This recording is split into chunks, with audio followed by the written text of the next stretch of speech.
वालेकुम। आज मैं आपको बीफ के शामी कबाब बनाना सिखा रही हूँ, जिसमें इन चीज़ों की ज़रूरत होगी।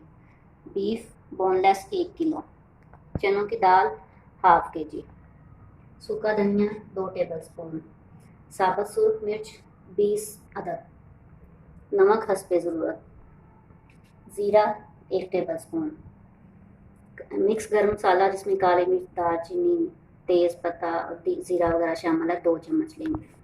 प्याज 2 काट लें, हरी मिर्च, अदरक 1.5 इंच का टुकड़ा और सब्ज़ धनिया।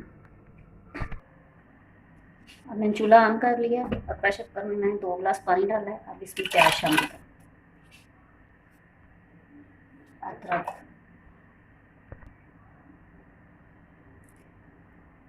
अब इसमें गोश्त की दाल शामिल कर दें, गरम मसाला, नमक,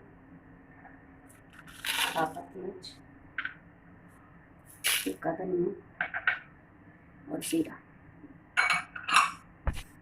हल्दी भी शामिल कर दें और इसको मिक्स करके प्रेशर कुकर को 15 मिनट के लिए बंद कर दें। अब गोश्त तकरीबन गल गया। 1 घंटे के लिए मैंने दाल को भिगोया हुआ था, अब वो शामिल कर दिया। अब इसको फिर 10 मिनट के लिए मैं प्रेशर कुकर को बंद कर दूँगी। ये दोनों चीज़ें जो है ना बिल्कुल गल गई हैं।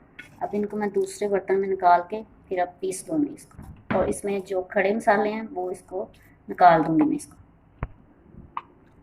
अब मैंने इसको खुले बर्तन में निकाल दिया। अब मैं इसमें डाल के पीस लूँगी। आप चाहे तो इसको चॉपर में भी कर सकते हैं, लेकिन इसका टेस्ट ज़्यादा अच्छा होता है, मगर रेशे जो है ना वो बिल्कुल सही साबित रहते हैं।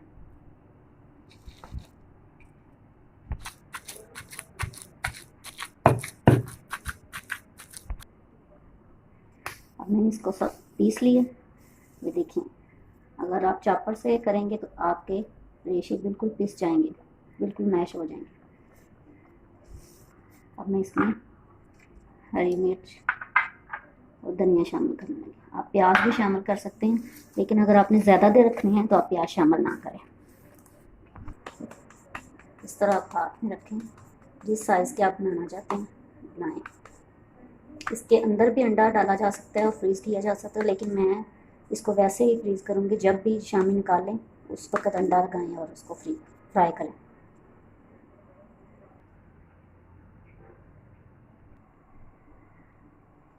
पैन में ऑयल डाल दें, चूल्हा मैंने ऑन कर लिया। अब इसको थोड़ी देर गर्म होने दें।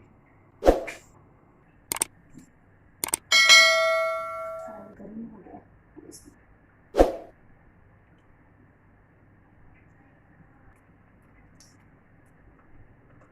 ऑयल जो है गर्म हो गया। इसमें अंडे में डिप करके आप एक एक करके इसको फ्राई कर लें।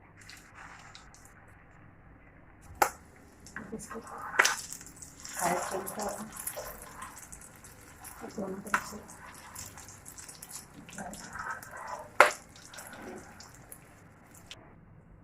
शामी फ्राई हो गए हैं। हमने इसको डिश आउट कर लिया है। मुझे आपको अच्छे लगे होंगे। प्लीज़ अगर आपको अच्छे लगे हों मेरे चैनल को सब्सक्राइब ज़रूर करें और लाइक भी करें।